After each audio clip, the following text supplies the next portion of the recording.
विंध्य प्रदेश बनाने की फिर उठी मांग, मैहर विधायक सीधी में की पत्रकार वार्ता। बता दें कि सतना जिले के मैहर विधानसभा क्षेत्र के विधायक नारायण त्रिपाठी ने आज सीधी सर्किट हाउस पहुंचकर पत्रकारों से मुलाकात की और उन्होंने विंध्य क्षेत्र को एक अलग राज्य बनाने की बात कही। साथ ही उन्होंने मीडिया के सवालों पर कहा कि विंध्य क्षेत्र को पूर्व से ही प्रदेश बनाने की इच्छा पूर्व प्रधानमंत्री स्वर्गीय अटल बिहारी वाजपेयी का सपना था। विंध्य क्षेत्र को अलग राज्य बनाया जाए जिससे हर क्षेत्र में समग्र विकास हो सके। यह मुद्दा राज्यसभा तक जाएगा। प्रधानमंत्री मोदी से आग्रह भी है कि विंध्य क्षेत्र को विंध्य प्रदेश का दर्जा दिया जाए जिससे विंध्य प्रदेश को एक संपन्न राज्य बनाया जाए।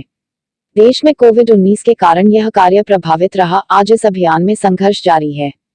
जगह जगह लोगों से मिलकर विंध्य प्रदेश बनाने में सबका साथ सबका विकास की भावना सहयोग का होना आवश्यक है। देखिए हमारे साथ मैहर विधायक का एक्सक्लूसिव प्रेस वार्ता। प्रदेश को लेके कितने जिले अभी आपके साथ हैं? विंध्य प्रदेश की मांग आज से नहीं बहुत दिनों पहले से चालू है और ये मांग लगातार चलती आ रही है। 2 साल से कोरोना कहीं न कहीं घातक बना हुआ जो रोकी हुई है। कोरोना का दौर जाएगा, ये मांग बड़ी तेज से उठेगी। जैसे हमारे तमाम वरिष्ठ लोग बोलते भी हैं कि अब ये नेताओं का आंदोलन है, जन आंदोलन नहीं है। तो मैं विश्वास दिलाता हूँ, कोरोना को जाने दीजिए, 2-4 माह काम करने का मौका मिलने दीजिए। ये जन आंदोलन बनेगा, जन भावनाओं का आंदोलन बनेगा, जनता की मांग का आंदोलन बनेगा, ये जरूरत का आंदोलन बनेगा। ये विंध्य की जरूरत है, विंध्य का विकास नहीं हुआ, विंध्य की उपेक्षा हुई है। विंध्य के साथ धोखा छल कपट सब कुछ हुआ है। विलय करने में जिन शर्तों में विलय किया गया उन शर्तों का पालन नहीं किया गया। हम तो फिर बोलते हैं उन शर्तों का भी पालन कर लिया जाए। और जब अटल जी के सपनों पर आधारित कई स्टेट बना दिए गए तो हमारा विंध्य का पुनर्निर्माण कर दिया जाए। तो इन्हीं बातों को लेकर हम लगातार कोविड नियमों का पालन करते हुए, जो कोविड की परेशानियां हैं उनसे बचते हुए लगातार जागरूकता अभियान चलाए हुए हैं, इस काम में लगे हुए हैं। और हर हाल में जैसे हमें मौका मिलेगा हम पूरे विंध्य में और राजधानी भोपाल में बड़ी सभाएं करेंगे, लोगों को जागृत करेंगे और अपने विंध्य पुनर्निर्माण की नींव को मजबूत करेंगे। भैया, ये आपकी जो 5 सभाएं आगामी है सभाएं होंगी, इसको क्या माना जाए कि अगले 2023 का जो विधानसभा चुनाव है उस पर एक नई पार्टी दिखाई देगी क्या? कोई पार्टी का मामला नहीं है। मैं फिर आपके माध्यम से कहना चाहूँगा हमारे मुख्यमंत्री शिवराज जी से कि ये तो अटल जी की सोच थी कि छोटे राज्य बनेंगे, राज्य का विकास होगा। उसके आधार पर जो जो राज्य बने उनका विकास हुआ है। अभी नए स्टेट भी बनना है। तो विंध्य की नई मांग हम नहीं कर रहे, विंध्य के पुनर्निर्माण की बात कर रहे हैं। तो अटल जी के सपनों को पूरा करने के लिए हमारे सम्मानित देश के प्रधानमंत्री जी अवश्य पूरा करेंगे और विंध्य का पुनर्निर्माण होगा। कोई नई पार्टी का मामला नहीं है, पर बात यह है कि हमें विंध्य का पुनर्निर्माण कराना है। 23 के पहले करना पड़ेगा, 23 के पहले नहीं होगा तो ये लड़ाई आगे बढ़ेगी। पुनर्निर्माण की आहुति में आप अकेले हैं, विंध्य के नेताओं का साथ आपको नहीं मिल रहा है, क्यों? सब लोग साथ में हैं। इस विंध्य के पुनर्निर्माण के 50 संगठन काम करते हैं, चाहे मुनीन तिवारी जी हों, कल हम लोग साथ में बैठ के आए हैं, चाहे हमारे सम्मानीय पांडे जी हों, चाहे भोपाल राजधानी में बैठे तमाम संगठन, सब लोग काम कर रहे हैं और संयुक्त मोर्चा के रूप में इसमें जिसको जहां मौका मिलता है वहां पर काम कर रहा है।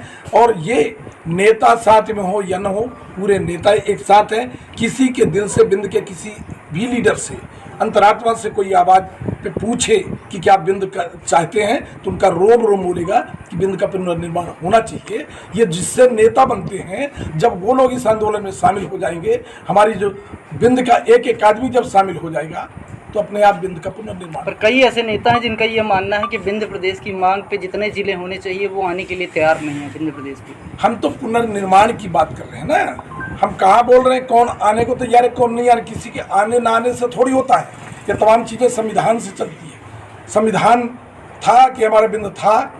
जब अब छोटे राज्य बन रहे हैं तो हमारा सुशील चंद्र वर्मा जी जब इसका विलय हुआ था तब बोले थे कि हिंदुस्तान में जब यदि कोई एक स्टेट भी बने तो सबसे पहला हक विंध्य प्रदेश की पुनर्निर्माण का है। तीनों बातों के आधार पर हमारा विंध्य बनना चाहिए, पुनर्निर्माण होना चाहिए। अपने से हम ये बोल दें कि वो आएगा वो नहीं आएगा, ये कोई बात नहीं। जब इसका परिसीमन होगा तो परिसीमन में अब देख समझ के किया जाता है कि जो पहले परिसीमन एक लाइन खींच दी जाती थी और परिसीमन हो जाता था, अब वो नियम नहीं है। टेक्निकल का दौर 21वीं सदी का दौर है। जब परिसीमन होगा तो देखा जाएगा किसको जोड़ दिया जाए, किसको काट दिया जाए। हम तो तकनीकी रूप में, संवैधानिक रूप में सिर्फ एक बात बोलेंगे कि हम पुनर्निर्माण की बात करें। अगर विंध्य प्रदेश बनता है तो विंध्य प्रदेश के उत्थान के लिए पहला कदम क्या होगा?